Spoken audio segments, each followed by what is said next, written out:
After 5 consecutive years of drought, the Water Authority stated that the deficit in Israel's natural water reserves is substantial. The Sea of Galilee will still remain beneath the red line by the end of next winter. One of the signs preceding the arrival of the Messiah will be that the Sea of Galilee will become desolate and destroyed. سمندر جھیل اور پانی کی گہرائیوں میں صرف مچھلیاں ہی نہیں رہتی بلکہ ان میں کچھ راز بھی دفن ہوتے ہیں۔ جھیلیں اور سمندر صرف قدرت کے ایک میریکلز نہیں ہیں بلکہ وقت کے محافظ بھی ہیں۔ سمندر کے نیچے موجود پوشیدہ شہر اور ڈوبی ہوئی قومیں اور پانی سے نکلتی ہوئی آوازیں، یہ سب شاید ہمیں کوئی پیغام دیتی ہیں۔ اسلام اور دیگر مذاہب بتاتے ہیں کہ قیامت کے قریب کچھ عجیب نشانیاں ظاہر ہوں گی، اور ان میں سے کچھ کا تعلق انہی سمندر اور جھیلوں سے ہوگا۔ کبھی سمندر کا پیچھے ہٹ جانا، کبھی جھیل کا خشک ہو جانا، اور کبھی وہاں سے ایسی مخلوق کا نکلنا جو دنیا میں خوب تباہی مچائے گی۔ بحر طبریہ دیکھنے میں محض ایک خوبصورت جھیل لگتی ہے، لیکن اس کا پانی وقت کا آئینہ ہے۔ یہ وہی جھیل ہے جہاں کبھی حضرت موسیٰ اور عیسیٰ علیہ السلام کے قدم پڑے تھے، اور جہاں دجال کے پیروکار اور یاجوج ماجوج آخری قطرہ پینے کے بعد دنیا میں تباہی مچائیں گے۔ بحر طبریہ قرب قیامت کی وہ نشانی ہے جو بالآخر خشک ہو جائے گی اور دنیا کے خاتمے کا اعلان کرے گی۔ بحر طبریہ، جسے سی آف گیلیلی یا لیک آف ٹائبیریس بھی کہتے ہیں، شام، اردن اور اسرائیل کی سرحد پر موجود میٹھے پانی کا سب سے بڑا جھیل ہے، جس پر اس وقت اسرائیل کا قبضہ ہے۔ اس کی لمبائی 23 کلومیٹر، چوڑائی 13 کلومیٹر اور رقبہ 166 کلومیٹر ہے۔ عبرانی زبان میں یہودی اس جھیل کو یام کنارٹ کہتے ہیں۔ بحر طبریہ کے ارد گرد 9 شہریں آباد ہیں، جن میں ایک شہر طبرستان بھی ہے، جو یہودیوں کے 4 مقدس شہروں میں سے ایک ہے، اور یہ شہر ایک تاریخی پس منظر رکھتا ہے۔ بحر طبریہ یا سی آف گیلیلی یہودیت، عیسائیت اور اسلام تینوں مذاہب میں نہایتی اہم ہے۔ توریت کے مطابق جب بنی اسرائیل ارض مقدس میں داخل ہوئے تو طبریہ کے مشرق اور مغرب میں زمین کے مختلف حصے قبیلوں میں بانٹ دیے گئے۔ خاص طور پہ قبیلہ نستعلی اور زلون اس کے قریب آباد تھے۔ تلمود میں اس جھیل کو فرمان نعمت کی علامت سمجھا گیا ہے، اور یہاں کی مچھلیاں، پانی اور زرخیز زمین کو خدا کی نعمت مانا گیا ہے۔ اگر عیسائیت کی بات کریں تو اس جھیل کا حضرت عیسیٰ علیہ السلام کی زندگی اور معجزات سے بہت گہرا تعلق ہے۔ انجیل مقدس کے مطابق عیسیٰ مسیح اسی جھیل کے پانی پہ چلتے ہوئے اپنے حواریوں کے پاس آئے تھے۔ جب طوفان آیا اور کشتی میں موجود شاگرد گھبرائے تو عیسیٰ علیہ السلام نے پانی اور ہوا کو حکم دیا اور طوفان رک گیا، جو کہ عیسیٰ علیہ السلام کا ایک معجزہ تھا۔ آج بھی بحر طبریہ عیسائیوں کے لیے ایک مقدس زیارتی مقام ہے، اور ہزاروں عیسائی دنیا بھر سے یہاں آتے ہیں۔ سن 70 عیسوی میں جب رومی بادشاہ ٹائٹس نے بیت المقدس کو برباد کیا تو یہودی مذہبی پیشوا، جن کو ربی کہا جاتا تھا، کبریہ میں آ کر جمع ہو گئے۔ ان ربیوں نے یہاں ایک اعلیٰ سطح کی عدالت بلائی، اور مذہبی رہنماؤں نے مل کر شہری قوانین کی کتاب تلمود کو لکھا۔ لیکن چند صدیوں بعد ان یہودیوں کی سرکشی اور کالے کرتوتوں کی وجہ سے انہیں طبریہ سے نکال دیا گیا۔ اسلام کی آمد کے بعد اسے پہلی مرتبہ 634 ہجری میں حضرت شرجیل بن حسنہ رضی اللہ تعالی عنہ نے فتح کیا۔ پھر اہل شہر نے معاہدے کی خلاف ورزی کی تو حضرت عمر بن خطاب رضی اللہ تعالیٰ عنہ نے دور خلافت میں اسے حضرت عمر بن عاص نے فتح کر لیا۔ معجم البندام میں لکھا ہے کہ یہاں ایک قدیم عمارت ہے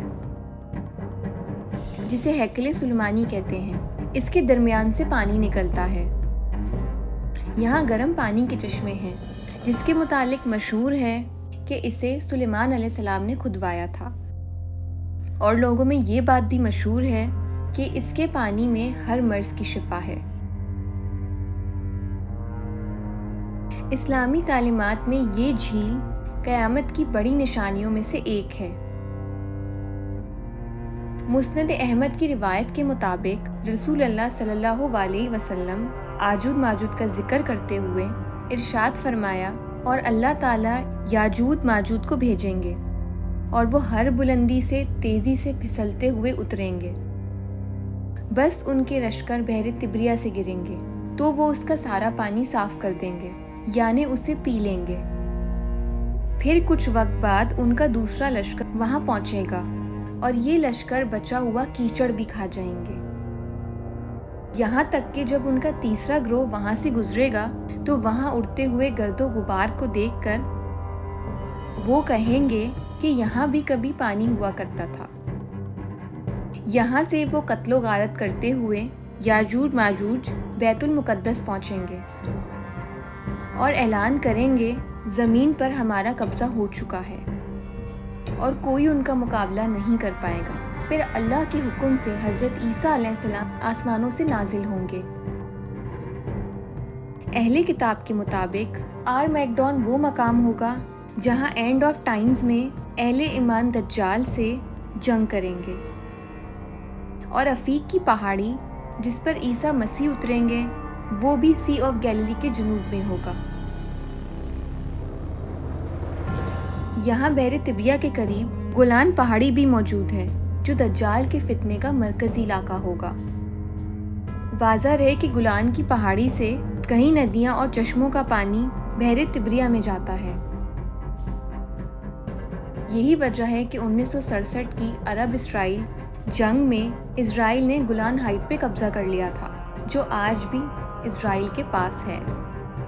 ممکن ہے کہ گولان پہاڑی آخری زمانے میں دجال اور یاجوج ماجوج کے فتنوں کا ایک راستہ بن جائے۔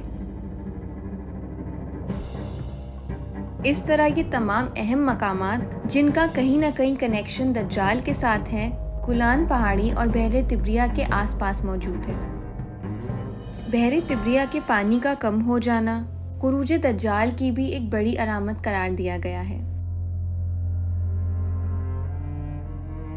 جیسے حدیث جساسہ کے اندر موجود ہے کہ تمیم داری انہوں نے اسلام قبول کرنے کے بعد انہوں نے رسول اکرم صلی اللہ علیہ وسلم کو اپنے ایک سمندری سفر کا واقعہ سنایا کہ ہم کئی لوگوں کے ساتھ ایک کشتی میں سوار ہوئے تھے اور کئی دنوں تک سمندر میں بھٹکتے رہے تھے، یہاں تک کہ ہم ایک جزیرے میں جا پہنچے۔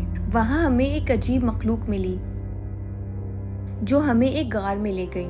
وہاں ہم نے ایک بہت بڑے انسان کو زنجیر میں جکڑے دیکھا۔ اس نے ہم سے پوچھا کہ بحر طبریہ کا پانی اب کیسا ہے؟ ہم نے کہا اس میں اب بھی بہت پانی موجود ہے۔ اس نے کہا ایک وقت آئے گا کہ وہ سوکھ جائے گا اور تب دجال کا خروج ہوگا۔ ایک لمبی گفتگو کے بعد اس نے بتایا کہ میں ہی دجال ہوں۔ اس روایت سے معلوم ہوتا ہے بحر طبریہ کا سوکھنا دجال کے عروج کی ایک علامت ہے۔ اگر ہم لوگ آج موجودہ صورتحال کو دیکھیں تو بحر طبریہ کا پانی پچھلے 100 سال میں بہت نیچے آ چکا ہے۔ خشک سالی اور موسم کی تبدیلی کی وجہ سے یہ جھیل سوکھتی جا رہی ہے اور اس میں موجود پانی کا لیول ریڈ لائن سے بھی نیچے آ چکا ہے۔ رپورٹ کے مطابق اسرائیل نے پچھلے 50 سالوں سے بحر طبریہ کو ملک بھر کے لیے پانی کی سپلائی کا ذریعہ بنایا اور لاکھوں گیلن پانی زراعت، گھریلو کام اور انڈسٹریل استعمال کے لیے نکالا جاتا تھا، جس سے جھیل کا لیول تیزی سے کم ہو چکا ہے۔ اسرائیل نے 1964 میں نیشنل واٹر کیریئر کے نام سے ایک بڑا منصوبہ شروع کیا تھا، جس کے تحت بحر تبریہ کا پانی پورے ملک میں منتقل کیا گیا، اور یہ منصوبہ آج بھی جھیل کے قدرتی توازن کو نقصان پہنچا رہا ہے۔ بحر تبریہ کا خشک ہونا محض ایک اتفاق نہیں، بلکہ وہ نشانی ہے جو ہمیں آخری زمانے کی طرف لے جا رہی ہے۔ جیسے دوسری حدیث میں بھی قیامت کی علاماتوں کا ذکر ہے، اس جھیل کی موجودہ صورتحال ایک واضح پیغام دے رہی ہے کہ دنیا اب ایک فیصلہ کن موڑ پر کھڑی ہے، لہٰذا یہ وہ وقت ہے کہ ہم صرف ظاہری اسباب پہ غور نہ کریں، بلکہ باطنی اصلاح، دینی بیداری اور روحانی تیاری کی طرف متوجہ ہوں۔ فتنوں کے اس دور میں استقامت اختیار کریں اور اللہ سے دعا کریں کہ وہ ہمیں حق پر قائم رکھے اور ہمیں دجال کے فتنے سے محفوظ رکھے۔ آمین۔